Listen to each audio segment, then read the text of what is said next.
नमस्ते। स्पाइन या रीढ़ की हड्डी, इस पर आज पहली बार ऐसा हम पॉडकास्ट शूट कर रहे हैं जो शायद ना तो आपने कभी देखा होगा और ना ही शायद कभी देखेंगे।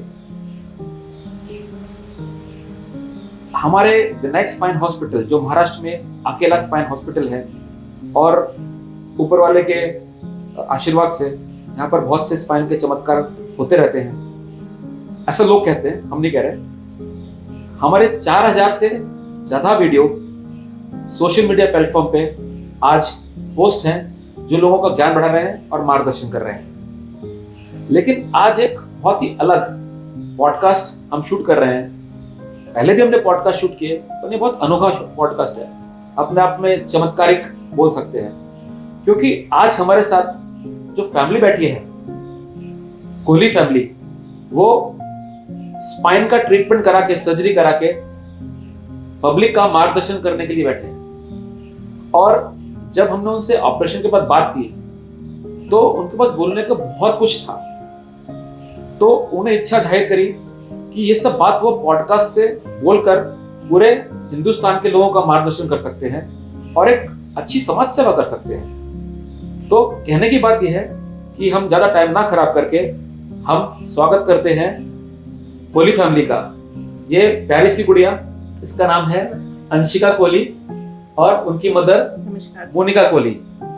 तो ज्यादा टाइम ना वेस्ट करते डायरेक्ट हम इनसे बातचीत शुरुआत करते हैं। तो पहले आप बताइए, आप बच्ची तो बैठी है बेल्ट पहन के, तो सबको पता है क्या हुआ है, स्पाइन सर्जरी हुई है। और स्पाइन सर्जरी कुछ ज्यादा दिन पहले नहीं है, 3-4 दिन पहले स्पाइन सर्जरी हुई है।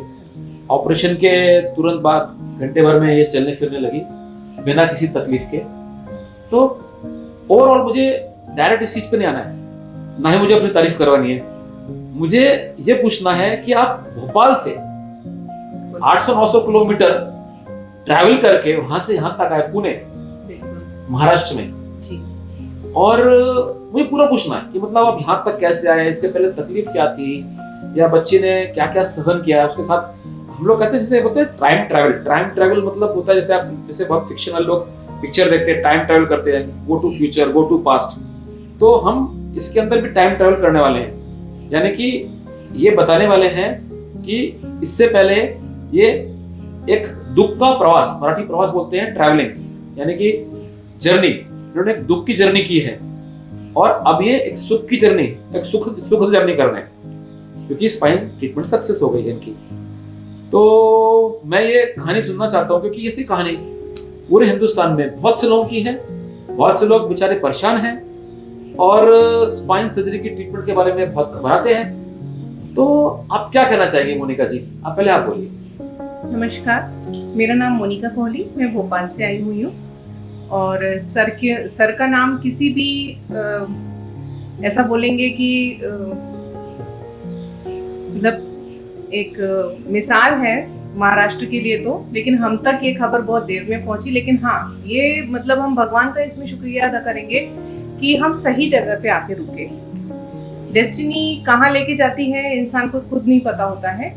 और यहाँ सबसे पहले तो मैं अपना, जैसा कि आपने कहा कि एक दुख की यात्रा, और बहुत अच्छी बात है कि हमारी दुख की यात्रा महाराष्ट्र में आके खत्म हो। अरे वाह, थैंक यू। जैसा हमें सर के बारे में, सबसे पहले तो मैं ये बताती हूँ कि सर के बारे में हमें कैसे पता चला।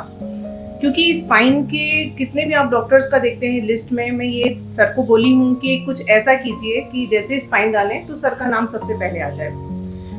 तो मेरे एक कजिन है, उनके थ्रू मुझे सर का पता चला। यहाँ से उनका एक फ्रेंड यहाँ सर्जरी करा के गया, और उसने मुझे ये चीज़ बताई कि इतना क्यों घबरा रही हो सर्जरी करवाने में।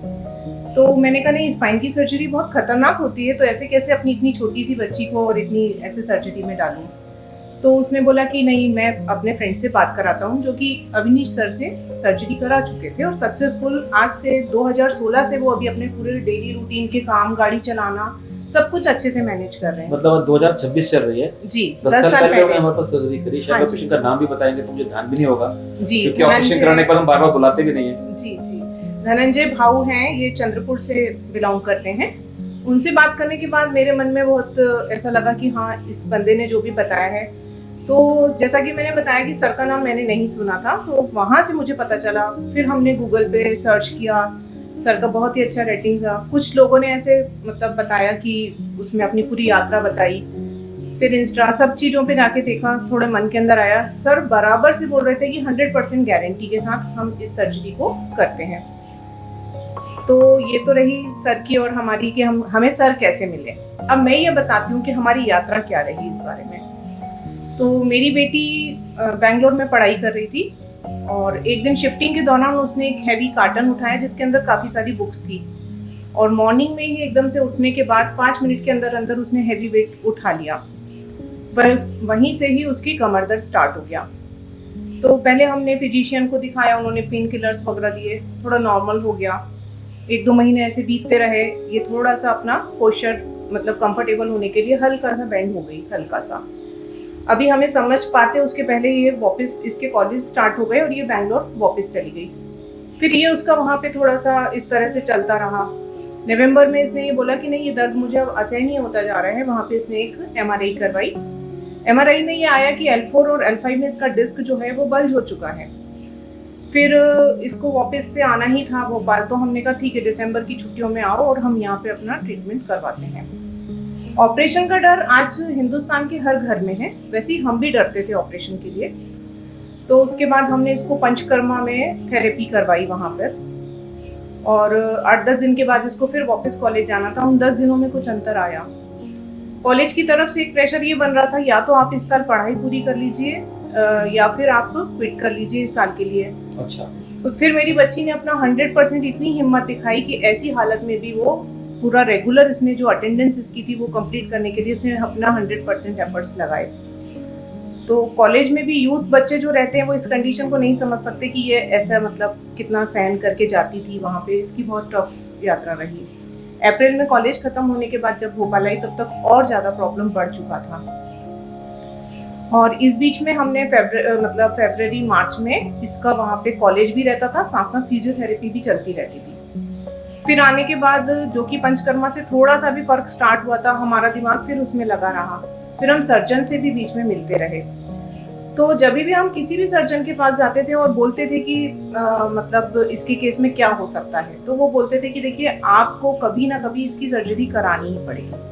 चाहे आज आप 3 महीने रुक जाओ, 6 महीने, लेकिन एंड ऑफ द डे आप इतना थक जाओगे कि आपको सर्जरी लगेगी।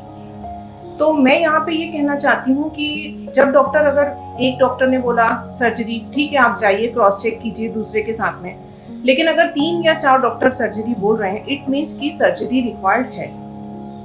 तो फिर भी हमने ये करा कि नहीं, सर्जरी पे नहीं जाना है। फिर हम पंचकर्मा और करवाए। ऐसा क्यों कि सर्जरी पे तब आप क्योंकि जब भी हम किसी भी डॉक्टर से मिलते थे, भोपाल में मिले, हमने अहमदाबाद में दिखाया, अपने कहीं पे भी रिपोर्ट्स भी शेयर करी, कुछ हमारे रिलेटिव के थ्रू, मैक्स में है, कुछ बड़े बड़े ऐसे कहीं कहीं जहाँ भी जो भी हॉस्पिटल्स में हमारी रिपोर्ट भेजी हमने, कहीं भी वीडियो कॉल से भी कई बार हमने कंसल्टेशन दिया, तो सब यही बोलते थे कि हम गारंटी नहीं देंगे। लेकिन आपने ये बोला कि 100% गारंटी है मेरी कि कुछ भी डैमेज नहीं होगा और वो पहले जैसा सब कुछ कर सकती है। फिर उसके बाद हमने काफ़ी लंबे समय तक अहमदाबाद में भी फिजियोथेरेपी ली और वहाँ पे भी सर्जन से मिले तो उन्होंने कहा नहीं, सर्जरी रिक्वायर्ड है। फिर हमने जनवरी के 12-13 तारीख के आसपास ये मन बना लिया कि अब हम कोई और ट्रीटमेंट पे नहीं जाएंगे, फाइनली अब सर्जरी कराएंगे। और मेरी बेटी भी इस चीज़ के लिए तैयार हो गई। और हम इसके पहले जब पुणे आ रहे थे, उसके 2 दिन पहले हमारे अहमदाबाद के टिकट्स थे और डॉक्टर की अपॉइंटमेंट फिक्स हो चुकी थी। सडन मैंने 2 दिन जी सर बिल्कुल, और 2 दिन पहले ही मेरे कजिन से बात करने के बाद आपका रेफरेंस मिला। हमने 1 दिन में ही आपके पूरे इतने सारे मतलब जो भी व्यूज थे वो सब देखे। और मैं ईश्वर का बहुत बहुत धन्यवाद करूंगी कि हम आपके सेफ हैंड्स में आए। और अपने देखिए मोनिका जी, अच्छे लोगों का ऊपर वाला अच्छा ही करता है। बिल्कुल, मैं आपके अच्छे कर्म रहे होंगे इस जन्म में या पिछले जन्म में, जो कि आप कहीं और जाते जाते इधर आ गए। कहीं मैं नहीं कह रहा वो डॉक्टर खराब था, वो भी अच्छा करता, वो भी अपने बेस्ट पॉसिबल करता। कोई भी डॉक्टर खराब नहीं है, वो चाहेगा अपना पेशेंट ठीक हो। लेकिन जो आपका सेटिस्फेक्शन लेवल में देख के आज जो आप खुश हैं, हाँ। और उसके बाद हम भी बहुत खुश हैं इस बच्ची का स्माइल देखने के बाद। तो और यही कारण है आज हम पॉडकास्ट के लिए बैठे हुए हैं। तो जब ये हमारे पास ओपीडी में आई थी, क्योंकि मुझे अभी भी याद है, शायद 5 दिन पहले की बात है जी। क्योंकि उससे अगले दिन ही, जिस दिन एडमिट किया उससे अगले दिन ऑपरेशन हो गया। हाँ जी। और क्योंकि इसको कुछ, क्योंकि नॉर्मली चेकिंग में कुछ टाइम लगता है बाकी पेशेंट्स को, इस पेशेंट को, ये छोटा बच्चा था, इसको क्या बीपी होने वाला है, क्या शुगर होने वाला है, तो उसको कोई वेट तो हमें करने की कोई खास जरूरत नहीं पड़ी। नेक्स्ट डे इमीडिएट ऑपरेशन हो गया, घंटे भर में वो चलने फिरने लगी, और चलने फिरने लगी मतलब पेन फ्री चलने फिरने लगी। लेकिन उसके पहले भी मैंने एक चीज देखी थी कि जब ओपीडी में आई थी, इसकी कंडीशन बहुत ही पैथेटिक थी, बहुत ही खराब थी। और ये मैं इसका एमआरआई दिखाना चाहता हूँ, एमआरआई लोगों को सिखाना चाहता हूँ, क्योंकि कई लोग, हम लोग जो है कुछ अलग करते हैं इस हॉस्पिटल में। शायद हमें लगता है कि शायद पूरे हिंदुस्तान में हम ही करते हैं कि हर पेशेंट को उनका एमआरआई सिखाते हैं, दिखाते हैं। ये दिख रहा है कि ये गद्दी, हड्डी की इसमें गद्दी दिख रही है, ये गद्दी दिख रही है, ये गद्दी दिख रही है, और ये गद्दी बाहर आ गई है, काले रंग की पूरी गद्दी। ये जो नस दिख रही है, ये पूरी इधर चोकअप हो गई, इधर दब गई है। ये गद्दी जो बाहर नहीं आई, ये बाहर नहीं आई, ये बाहर नहीं आई, और ये बाहर आ गई। तो यहाँ पर ऑपरेशन की जरूरत थी, जहाँ पर नस दब गई। तो कोई बड़ा हमें तो हमारा स्पाइन का हॉस्पिटल है पूरा का पूरा। इसके अलावा हम कुछ ना ही ओपीडी में देखते हैं, ना ही एडमिट करते हैं, ना ही सर्जरी करते हैं। तो ये फुल टाइम स्पाइन का ही हॉस्पिटल है। हमारा 100 लोगों का स्टाफ सिर्फ स्पाइन की सेवा करने के लिए यहाँ पर रहता है। तो हमारे सबसे, आपको कमाल लगेगा कि हमारे सबसे स्पाइन का भी सबसे छोटा ऑपरेशन है हमारे हिसाब से जी। तो इसमें कोई भी चैलेंज नहीं था, इसमें कोई मतलब, ज्यादातर ऑपरेशन इससे भी बड़े होते हैं, और कल भी जो ऑपरेशन है वो इससे बड़ा है, आज सुबह ऑपरेशन किया वो इससे बड़े करे। तो कहने का मतलब ये है कि ये तो बहुत छोटा ऑपरेशन है, और आप पढ़े लिखे लोग हैं, आप तो एजुकेट क्रीम लोगों में से आते हैं इंडिया के, और आपने आई थिंक 1.5 साल तकलीफ सहन करी। तो आपने जो ये बात बताई, तो ये सुन के मुझे ऐसा लगता है कि भारत में कितने ही लाखों लोग होंगे जो स्पाइन की ट्रीटमेंट ना मिलने से या स्पाइन की बहुत तकलीफ बढ़ने से कितने परेशान होंगे। क्योंकि मुझे पता है इसकी कंडीशन क्या थी कि कमर से लेकर पैर पूरा नीचे तक दुखता था, इसको बोलते हैं शाटिका। तो शाटिका उसको पूरा का पूरा था, जो जिसकी वजह से कमर से लेकर नीचे पूरा पैर में दर्द होता था। और स्लिप डिस्क का जो हमने दिखाया, जो उसकी अमाउंट है, यानी कि जितना कंटेंट बाहर आ गया था जेल का, डिस्क का, उससे नर्व प्रेस होने की वजह से ये एकदम आगे झुक गई थी। और जब ओपीडी में आई थी तो उसका पोस्चर ऐसे था, आगे झुक के, राइट जी, बिल्कुल ऐसे आगे झुक के आई थी जी। बेटा याद है? यस। और ऑपरेशन करके जब मैंने देखा तो आप पूरे सीधे चल रही थी, मतलब ऑपरेशन के जब बाद में देखा, तुरंत बात जी। तो बेंडिंग तो कुछ दिखा नहीं मुझे, और 3-4 दिन हो गए अब तक तो कुछ बेंडिंग कुछ नहीं है। और चलने का नियम आपके लिए है, आप कितना भी चलो, 5 किलोमीटर चलो, 10 किलोमीटर चलो, कितना भी बैठो, कितना भी खड़ा हो, कोई नियम ही नहीं है, कितना भी कुछ भी करो। मैंने तो आज ही बोला तो मम्मी के साथ रेस करो, कौन फर्स्ट आता है, कौन फास्ट चलता है। तो कहने का मतलब ये इतनी बड़ी चीज नहीं थी, ऑपरेशन भी इतना बड़ा नहीं था, इसका सबसे छोटा ऑपरेशन है, हार्डली 1 इंच का छोटा सा हमने ऑपरेशन किया, और बहुत छोटा सा ऑपरेशन किया, और ये सब मैनेज हो गया। और ये भी आपको मैंने बोला है, ऑलमोस्ट ये जिंदगी में कभी दोबारा तकलीफ नहीं होने वाली, ये फुल स्टॉप है इस बीमारी का। आप कभी भी इस चीज का तकलीफ लेके मेरे किसी डॉक्टर के पास आपको जाने की जरूरत नहीं पड़ेगी। और ये भी मैंने आपको बताया है, ये होने के बाद आप सब काम करो, आप बाइक चलाओ, अपना स्कूटी जो चलाते हो सब चलाओ, आप किचन में सब काम खड़े होकर सब काम करो, आप कितना भी वॉकिंग करो फास्ट, आप कोई भी काम करो, आपको ये दोबारा तकलीफ आने वाली नहीं है, अभी नहीं आने वाली, 5 साल बाद नहीं, 10 साल बाद नहीं, 20 साल बाद नहीं, 50 साल बाद नहीं। जब तक यहाँ पर हो, ऊपर ने आपको जितनी सांस दी है, जितने साल दिए हैं, तब तक ये तकलीफ, हम सोचते हैं कि दोबारा तकलीफ स्पाइन में नहीं आएगी, और आपकी जिंदगी बहुत ही आराम से खुशहाल चलेगी। ओके, तो कहने का मतलब ये है बेटा, एक चीज बताओ, ये सब हुआ और आपने साथ में पढ़ाई भी कंटिन्यू करी, तो आपकी प्रॉब्लम आपके टीचर्स को या बाकी स्टूडेंट्स को समझ में नहीं, यार आप आगे बैंड हो रहे हो, चलने नहीं आ रहा है, पैर कमर से लेकर पैर तक पूरा दर्द हो रहा है, तो आप पेन किलर्स खा के काम करते थे, कैसे क्या करते थे? जी सर, मैं पेन किलर खा के कॉलेज जाती थी, क्योंकि मेरे कॉलेज में, जिस कॉलेज में मैं थी, उसमें 85% अटेंडेंस मैंडेटरी थी। क्या, कहाँ पर था कॉलेज में? Sir Christ university Bangalore. It's a very famous university Yes. Bangalore में, और काफ़ी अच्छे यूनिवर्सिटी मानी जाती है। तो वहाँ पर इतने अच्छे यूनिवर्सिटी में थे आप, हाँ जी। तो वहाँ से आपने पूरा वो डिग्री लिया प्रॉपर? हाँ पूरा। ये पेन मुझे स्टार्ट हुआ था मई में, मैंने हैवी वेट उठाया था और मेरा कॉलेज एक और साल जाना था, मतलब अप्रैल में ख़त्म हुआ मेरा कॉलेज। ओके। तो पूरा 1 ईयर मैंने इस पेन में कंटिन्यू करके अपना कॉलेज अटेंडेंस कंप्लीट किया, एग्ज़ाम्स दिए, सब कुछ किया। हालत मेरी ज़रूर ख़राब हो जाती थी पर मेरे पास और कोई ऑप्शन नहीं था, तो मैंने वही पेन किलर खा के पूरा कॉलेज कंप्लीट किया। पेन में भी और कई बार तो ऐसा होता था कि लोग मजाक उड़ाते थे कि ऐसे झुक के चल रही है। तो वो चीज़, फिजिकली तो मैं परेशान थी ही, मेंटली भी और ज़्यादा परेशान हो गई थी। मैं अपने दोस्तों के साथ ज़्यादा कहीं बाहर नहीं जा पाती थी इसी रीज़न से, क्योंकि मुझे पेन होता था। तो मैं घर में अकेले बैठे रहती थी, मेरे दोस्त लोग बाहर जाते थे, वो चीज़ और मुझे मेंटली डिस्ट्रॉय करती जा रही थी। तो उसके बाद जब मेरा कॉलेज, मैं बोलना चाहता हूँ कि ये चीज़, और आज शूट के माध्यम से बताना चाहता हूँ कि कभी किसी का मजाक ना उड़ाए, क्योंकि किसको क्या तकलीफ है वो उसी को पता है, उसकी फैमिली को पता है, जो उसके जुड़े हुए लोग हैं। कभी किसी का बीमारी का मजाक नहीं बनना चाहिए, क्योंकि कल को अपने ऊपर भी आ सकती है। इतनी बड़ी नस में दबाव है, इतनी बड़ी सर्जरी, तो मैं उसको बड़ी नहीं बोलूंगा, स्पाइन सर्जरी, हालांकि लोग सब बड़ी सर्जरी बोलते हैं। हमारा स्पाइन हॉस्पिटल होने की वजह से हम इसको छोटी सर्जरी बोल रहे हैं, क्योंकि रोज का काम है और सभी पेशेंट ऊपर वाले के आशीर्वाद से सब अच्छे हो जाते हैं। लेकिन किसी का मजाक नहीं बनाना चाहिए, क्योंकि वो जो सहन कर रहा है व्यक्ति है, उसी को पता है कि वो कितना पेन में सहन करके अपना रोज का रेगुलर दिनचर्या की एक्टिविटी पूरी कर रहा है।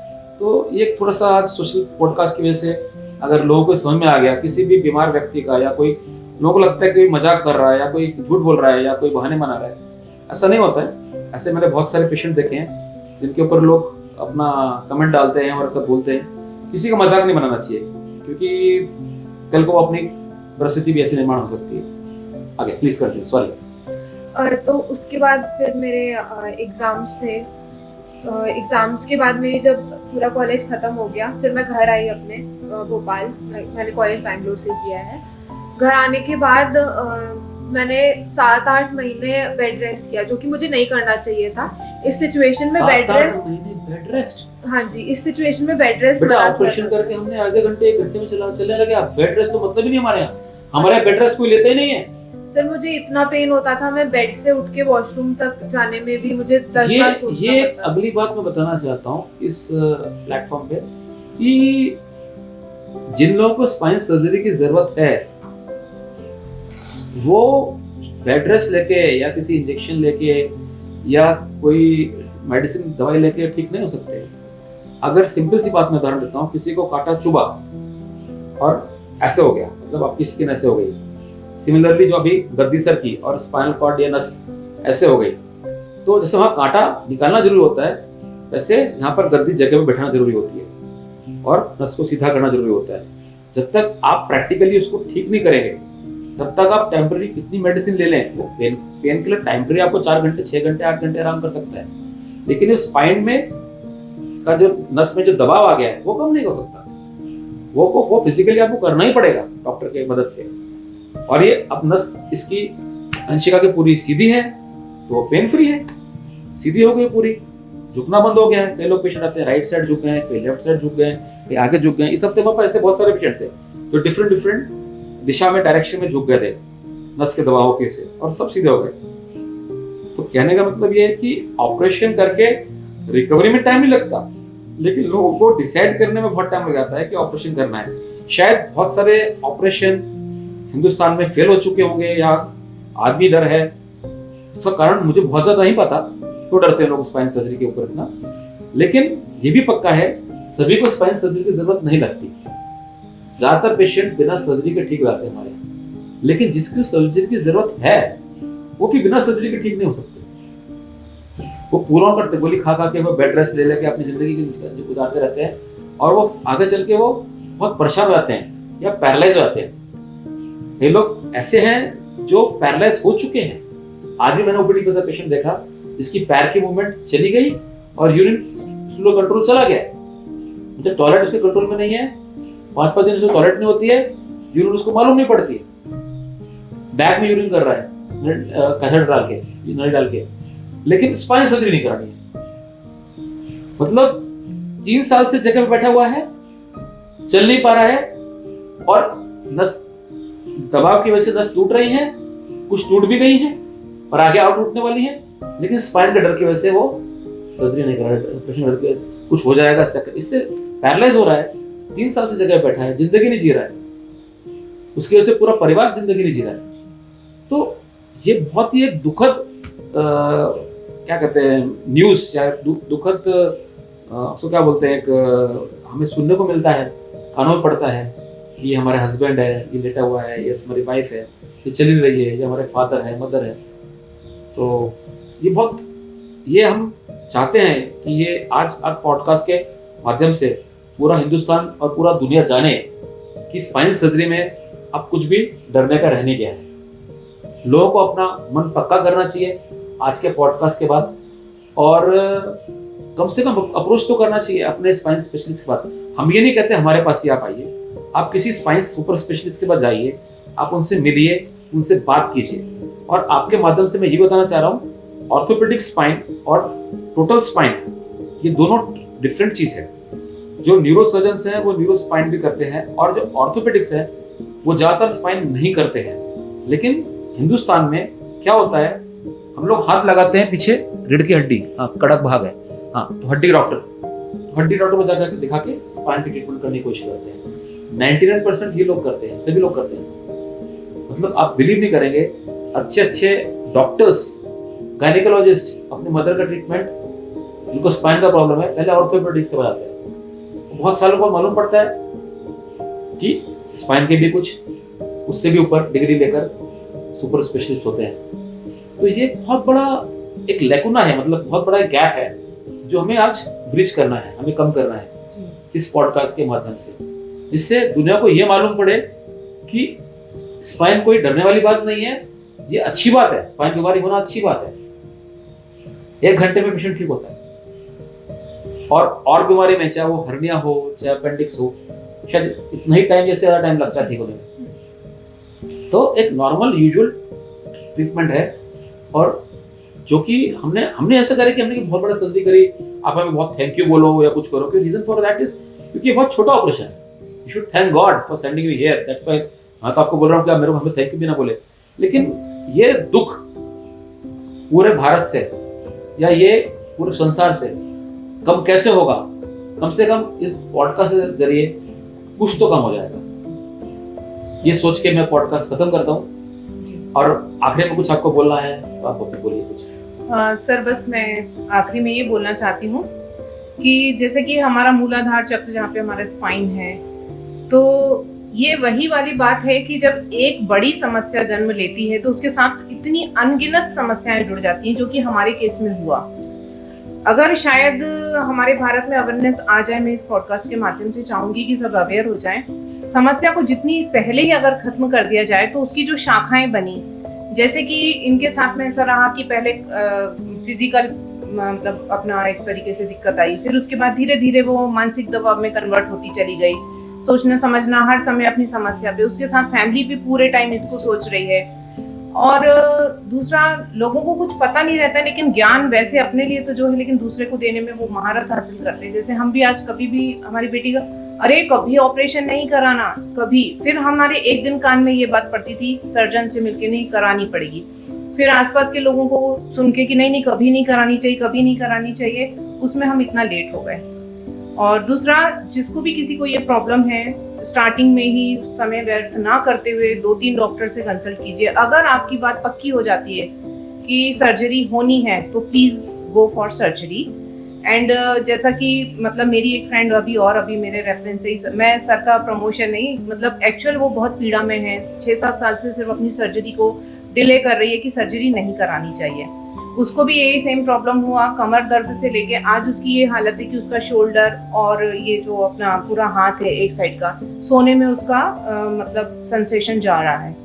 तो बहुत गंभीर समस्या का रूप ले लेती है ये चीज़, तो इसको हमें समय पे ही इस समस्या का निदान कर लेना चाहिए। और सर हमें मिले, मतलब सर के लिए तो मेरे पास शब्द ही नहीं है। जैसा कि मैंने सर को उस दिन, जब मेरी बेटी ने जैसे ही चलना स्टार्ट किया ओटी से आके, तो थोड़ा सा अभी मतलब लग रहा था कि अभी कम चल रहा है, लेकिन शाम को जब सर राउंड पे आए और इतना लगातार वो चलती जा रही थी, ऐसा लग रहा था कि कहाँ दौड़ती जा रही, पकड़ लूं कहीं गिर ना जाए। और मैं रोती जा रही थी। और सब लोग बोल रहे थे कि आप क्यों रो रहे हो। मैंने कहा मैंने अपने बच्चे को 1.5 साल बाद आज पेन फ्री चलते हुए देखा है, और सब आपके ही मतलब आपके हाथों में शफा है, चमत्कार है एक तरह का। आप बहुत सब ऊपर वाले ने दिया है और लोगों की सेवा के लिए दिया है। और मेरी बेटी अपनी तरफ से सर को जो भी थैंक यू कहें। सर मैं बस ये कहना चाहती हूँ कि लोगों ने ये बोल के डिस्ट्रैक्ट किया था कि पैरालाइज हो जाओगे, या फिर एक से एक रिलेटिव ने ये भी बोला था किसी की सर्जरी हुई स्पाइन की, उनने सर्जरी के दौरान नर्व काट दिए तो उनकी ऑन स्पॉट डेथ हो गई। ये सुन के तो मेरा कभी मन ही नहीं हुआ कि मैं सर्जरी कराऊं। बेटा क्या है, जो डेथ और वाली जो पैरालाइज वाली बात है, 2-3 चीज मैं और बताना चाहता हूँ। अभी पॉडकास्ट में थोड़ा सा आगे जा रहे हैं हम लोग। अब ये है कि एक तो जब आपकी सर्जरी हो रही थी तब आप पूरे कॉन्शियस थे। जी यस जी बिल्कुल। क्योंकि ज्यादातर जगह ये सर्जरी पूरे एनेस्थीसिया में की जाती है, जिसमें कि पूरी बॉडी एनेस्थेटाइज जाती है, ब्रेन तक एनेस्थीसिया जाता है, आप पूरे बेहोश हो जाते हैं, ना बोल सकते हैं, ना सुन सकते हैं, ना देख सकते हैं। और एक जैसे कोमा सी कंडीशन होते हैं ऑलमोस्ट, जैसे कि बिल्कुल बोल नहीं हिल सकते, यानी कि उसको जनरल एनेस्थीसिया बोलते हैं, कोमा नहीं बोलते उसको, एनेस्थीसिया बोलते हैं। और उसके अंदर सांस भी बंद हो जाती है। सांस बंद होने के बाद इमीडिएटली ट्यूब डाल के you to put on ventilator पे रखना पड़ता है। तो ऑपरेशन के बाद डॉक्टर बोलता है ऑपरेशन खत्म हुआ, फिर वो एनेस्थीसिया कम करते हैं।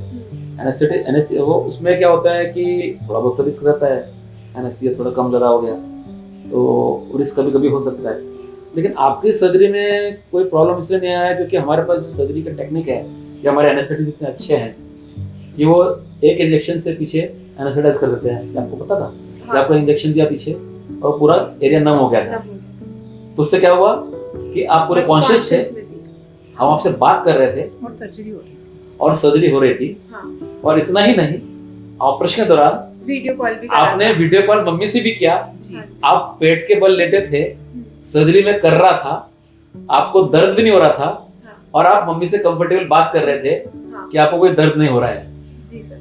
और सर्जरी भी चल रही थी और आप ऑपरेशन के दौरान टोटल कॉन्शियस थे और अपने पेरेंट्स से बात कर रहे थे, जिससे क्या हुआ आप तो कंफर्टेबल हुए मम्मी का चेहरा देख के, मम्मी आपका चेहरा देख के और 4 गुना ज्यादा कंफर्टेबल हो गई क्योंकि बच्ची का कोई जिंदगी को खतरा नहीं हुआ है और बच्ची पूरी पेन फ्री सर्जरी करा रही है, कंफर्टेबली करा रही है। तो बाहर बैठे रिलेटिव्स को बहुत टेंशन होती है, मैं देखता हूँ। तो हमने ये टेक्निक, हम एक स्टेप हमेशा 2 स्टेप आगे का सोचते हैं। रिलेटिव बेचारे जो डिसीजन लेते हैं, जैसे कि आपकी मम्मी है, आप तो अंदर ठीक ठाक हो, आपको पता है आप ठीक ठाक हो, लेकिन उनको कैसे पता रहेगा कि आप ऑपरेशन थिएटर के अंदर ठीक ठाक है। तो हमने ये टेक्निक अपने हॉस्पिटल में चालू किया है कि वीडियो लगा देते हैं जिससे कि आप बात कर सकते हैं और सब कुछ मालूम कर सकते हैं क्या है ये। आप उधर बात कर सकते हो, आप उधर, मतलब डबल कन्वर्सेशन आती है।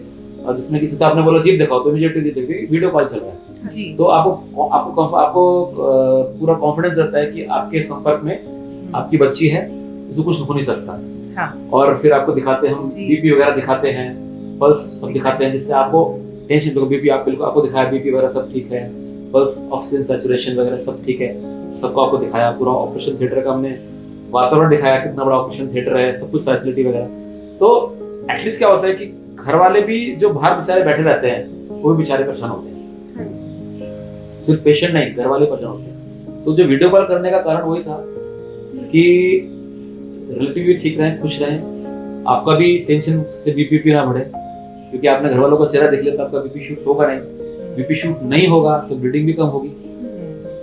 तो वो हम अपना फायदा भी उठाते हैं जिससे कि हमारा बीपी ब्लीडिंग ना हो और जिससे कि हमें सिर्फ नस डायरेक्ट दिखे, स्पाइन डायरेक्ट दिखे, बीच में ब्लीडिंग ना दिखे और जो अंदर का जो टिश्यू है वो साफ दिखे। तो ये हमारा थोड़ा टेक्निक से हमें बहुत फायदा हुआ है और पेशेंट कॉन्शियस रहता तो हमें टेंशन रहती नहीं। तो पेशेंट इमीडिएट बाहर आता है, जैसे ही बाहर आया थोड़ी देर में चलने फिरने लगता है, चलने फिरने लगा तो इससे हमने क्या देखा कि पेशेंट के पैर बंद नहीं, आप चेक कर लो। ऑपरेशन के तुरंत बाद शाम को आप चेक कर लो कि हमारे ऑपरेशन में कोई भी नस कटी नहीं है या धक्का नहीं बैठा या टूटी नहीं है, तो आपको शाम तक मालूम हो गया। आप पेन फ्री चल रहे हैं तो आपको पता चल गया आपकी गलती जगह पे बैठ चुकी है। आप बहुत तेज चल रहे हो तो आपको मालूम पड़ेगा आप पूरे ठीक हो चुके हो। फिर वार्ड की सिस्टर क्या बोलती है, आप कितना भी चलो, ये आपके ऊपर है। आप 1 किलोमीटर चल रहे हो, 5 किलोमीटर चल रहे हो, जिन्हें ऊपर नीचे कर रहे हो या नीचे जाके स्कूटी चला रहे हो, इट्स ऑल अलाउड। या किचन जाके काम कर रहे हो। मेल होता है तो हम लोग जाकर बाइक चला देते हैं, और फीमेल होती है तो किचन में डाल के उनसे कुछ ना कुछ खाना बनाने के लिए बोलते हैं, चाय बनाने के लिए बोलते हैं। तो उनको मालूम होना चाहिए कि घर जाके काम करना अलाउड है। ये डिस्चार्ज से पहले मालूम होना चाहिए, जिससे कि क्या होता है कि घर जाके वहां पर मन में टेंशन, और क्या होता है मैंने बहुत से देखे, घर में आके लोग जाते हैं, लोग कहते हैं जी मत करो, अभी पहुंचेंगे आप घर पे। आप अगर भोपाल पहुंचेंगे तो बहुत सारे लोग आएंगे आपसे मिलने के लिए, क्योंकि बहुत सारे लोग आपकी चिंता करते हैं। उन लोग का आपका फोन आ रहा होगा, वो आएंगे घर पे मिलने के लिए आपसे, और वो उम्मीद करेंगे आप लेटे हुए मिलेंगे। उनको लगता है कि आप लेटी होंगी, रेस्ट कर रही होंगी, चल तो नहीं रही होंगी। हमारे लोग आके बताते हैं फॉलोअप में कि घर का दरवाजा उन्होंने खोला जो कोई मिलने आया, और पेशेंट ने ही चाय बनाई उनके लिए, और बेचारे जो मिलने आए थे वो पानी हो गए कि हमने हमारे से उल्टा तकलीफ कर दी पेशेंट को, तो उनको फौरी फील हो। तो ऐसे से हमें सुनने को मिलता है, और वो एक अच्छी न्यूज़ है हमारे लिए। ये हमें बहुत कंफर्टेबल लगता है कि पेशेंट इतना कॉन्फिडेंट है, घर वाले ने घर जाके उतने कॉन्फिडेंटली उसको परमिशन दी सब करने के लिए, डराया नहीं। तो घर का वातावरण भी पूरा पॉजिटिव होना चाहिए और अच्छा रहना चाहिए। वातावरण से सर, आपके हॉस्पिटल का वातावरण बहुत अच्छा है। आपने बहुत अच्छा डिजाइन किया अपने हॉस्पिटल को।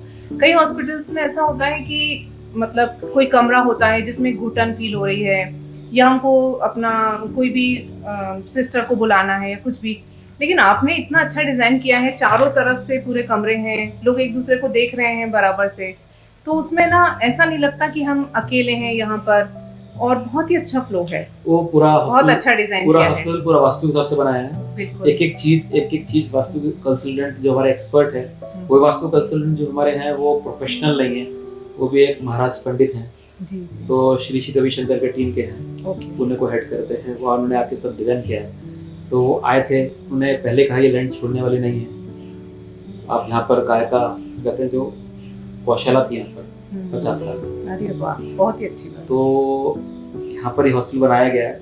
हमें मेन रोड पे जगह मिल रही थी, वो छोड़ दी हमने क्योंकि उसका वास्तु थोड़ा सा इतना अच्छा नहीं था।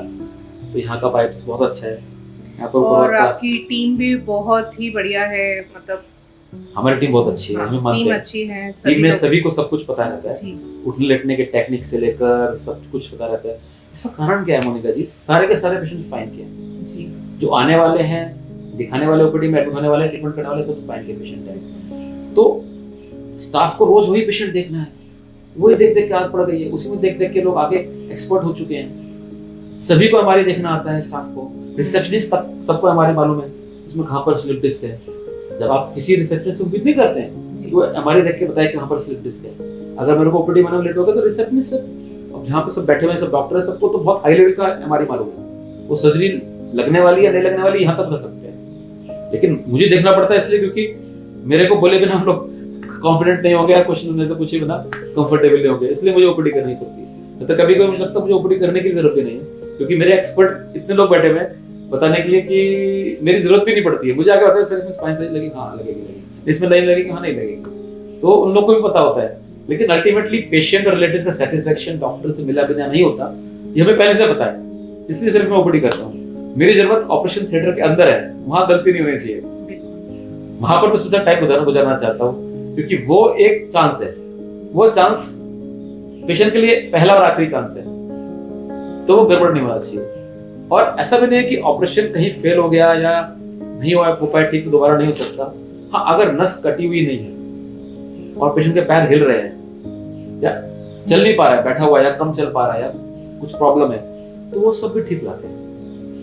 तो रीसर्जरी भी बहुत होती है हमारे यहाँ, जो दोबारा करके पहले कहीं हो चुकी फिर आते हैं, तो वो भी ठीक हो जाते हैं। सब उसके आशीर्वाद से सब ठीक आते हैं, जो आता है उसका आशीर्वाद से आता है और उसी का आशीर्वाद से ठीक होता है। आपकी बच्ची फूल जैसी बच्ची आपने उसको एक सुनहरा भविष्य दिया है।